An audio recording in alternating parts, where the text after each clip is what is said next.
Assalamualaikum warahmatullahi wabarakatuh.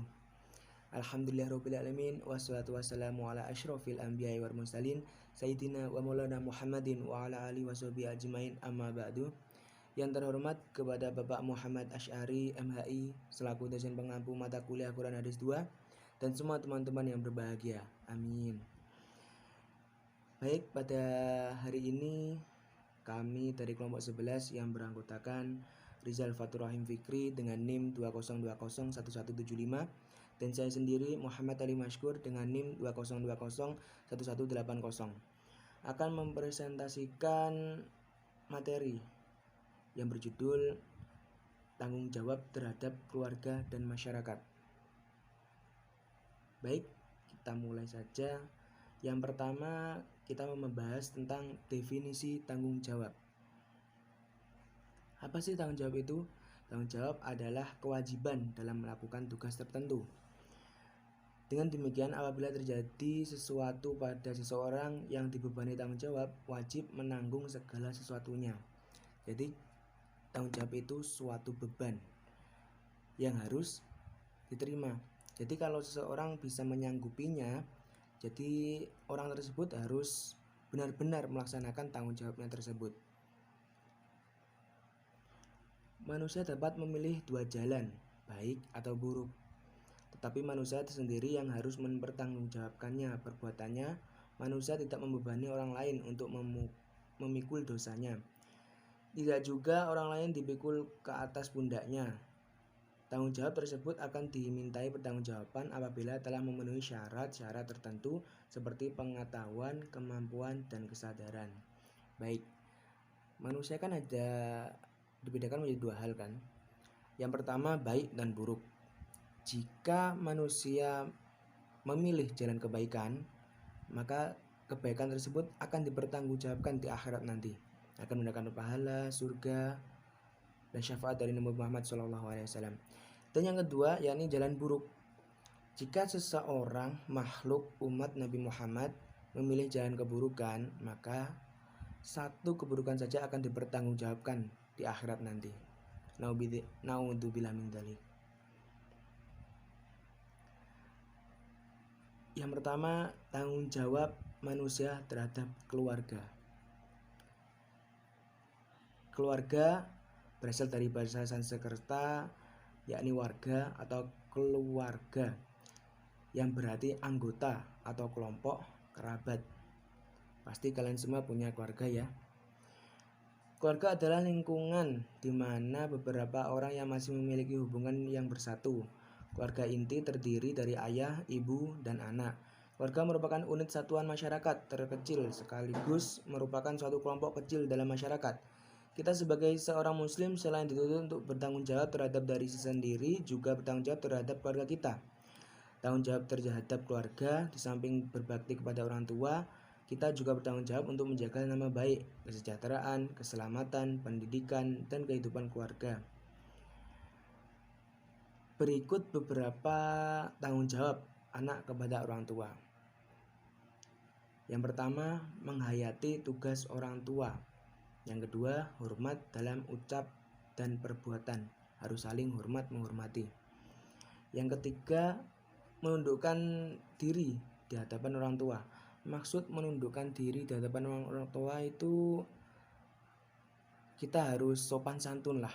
Setidaknya jika orang tua kita berdiri, kita sopan santun sedikit membungkung agar dapat sopan santun tersebut.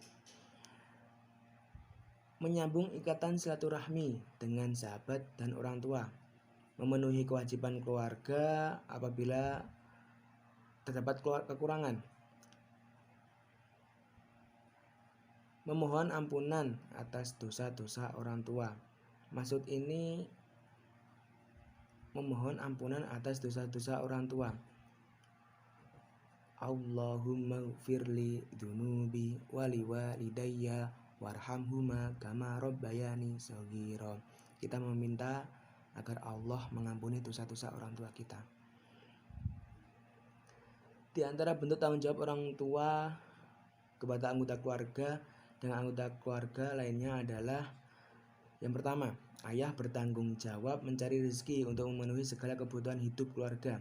Seorang ayah juga sebagai imam yang bertanggung jawab mendidik istri, anak-anak, serta sebagai figur seorang yang menjadi panutan seluruh anggota keluarga. Ayah adalah seorang imam yang menjadi figur, contoh, panutan bagi anak-anaknya. Yang kedua yakni ibu. Ibu bertanggung jawab untuk mengasuh anak dan melayani segala kebutuhan suami. Selain itu, ibu juga harus patuh kepada suami dan menyiapkan segala kebutuhan seluruh keluarga. Yang ketiga yakni anak. Anak bertanggung jawab menghormati orang tua dan menuruti segala yang diperintahkan oleh orang tua. Selain itu juga seorang anak bertanggung jawab membantu ibu dalam mengurus rumah tangga. Maksudnya mengurus rumah. Jadi jika orang tua meminta bantuan kita harus langsung gercep, langsung membantu orang tua ya. Baik, selanjutnya apabila dijabarkan lebih jelas ayat di atas telah ayat menggunakan teori perubahan sosial yang pertama dapat dipahami bahwa perubahan pada diri manusia secara individual mencakup keimanan, akhlak, pengetahuan, dan perilaku. Merupakan faktor-faktor yang bisa menyelamatkan manusia dari api neraka. Ada dalam surat At-Thaha ayat 20 yang artinya, dan perintahkanlah kepada keluargamu mendirikan sholat dan bersabarlah kamu dalam mengerjakannya. Kami tidak meminta rezeki kepadamu, kamilah yang memberi rezeki kepadamu, dan akibat yang baik itu adalah bagi orang yang bertakwa. Quran Surat At-Thaha ayat 20. Assalamualaikum warahmatullahi wabarakatuh. Selanjutnya, poin yang ketiga, yaitu tanggung jawab manusia terhadap masyarakat. Di antara bentuk tanggung jawab seorang kepada masyarakat adalah yang pertama, menjaga keamanan lingkungan, yaitu dengan cara mengikuti ronda yang dilaksanakan di lingkungan sekitarnya. Selain itu, seorang juga bertanggung jawab menjaga kebersihan. Hal ini dapat dilakukan dengan cara membuang sampah pada tempatnya dan mengadakan kerja bakti setiap minggu. Yang kedua yaitu menolong tetangga yang membutuhkan pertolongan. Dan yang ketiga, menjenguk tetangga yang sedang sakit serta melayani orang yang meninggal dunia. Dan yang keempat yaitu hadis tentang tanggung jawab manusia terhadap keluarga dan masyarakat. Seperti yang sudah diterangkan pada makalah, yaitu terjemahannya dari Abdullah bin Umar radhiyallahu an, ia berkata, saya mendengar Rasulullah SAW bersabda, setiap kamu adalah pemimpin dan bertanggung jawab atas apa yang dipimpinnya.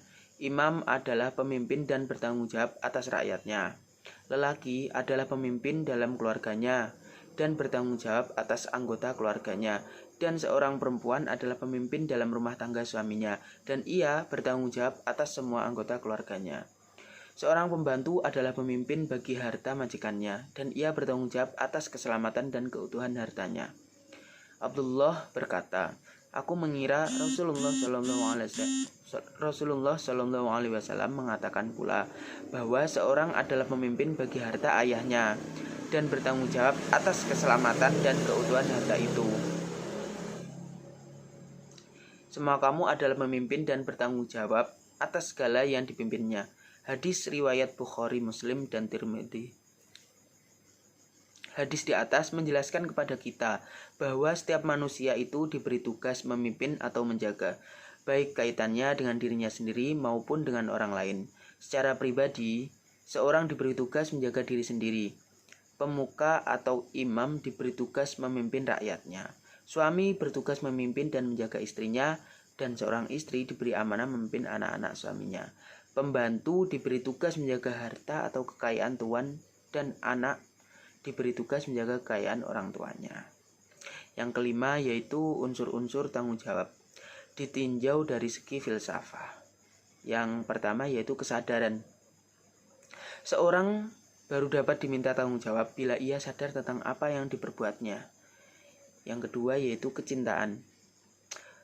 Cinta suka menimbulkan kepatuhan, kerelaan, dan kesedihan untuk berkorban. Contohnya cinta kepada Allah Subhanahu wa taala, cinta kepada keluarga, cinta tanah air, dan lain sebagainya. Yang ketiga yaitu keberanian. Berani berbuat, berani bertanggung jawab. Berani di sini didorong oleh rasa keikhlasan. Tidak bersikap ragu-ragu dan takut terhadap segala macam rintangan yang timbul kemudian sebagai konsekuensi dari tindak perbuatan. Yang keenam yaitu perilaku orang yang bertanggung jawab terhadap keluarga dan masyarakat. Sikap dan perilaku yang dapat dilakukan sebagai penghayatan dan pengamalan dalam yang pertama yaitu Quran surat At-Tahrim ayat 6, yaitu selalu taat dan patuh melaksanakan perintah Allah dan meninggalkan larangannya serta mendidik keluarga agar selamat dari api neraka. Selanjutnya, berperilaku taat dan patuh kepada perintah Allah dimulai dari diri sendiri terlebih dahulu, baru menyuruh orang lain. Poin yang kedua yaitu Quran surat At-Toha ayat 132, yaitu yang pertama selalu mendidik keluarga untuk melaksanakan sholat dan bersabar dalam pelaksanaannya. Dan yang kedua yaitu sebelum menyuruh keluarga untuk melaksanakan sholat terlebih dahulu seorang melaksanakannya. Sekian dari saya, apabila ada kurang lebihnya mohon dimaafkan yang sebesar-besarnya. Wabillahi taufiq wal hidayah. Wassalamualaikum warahmatullahi wabarakatuh.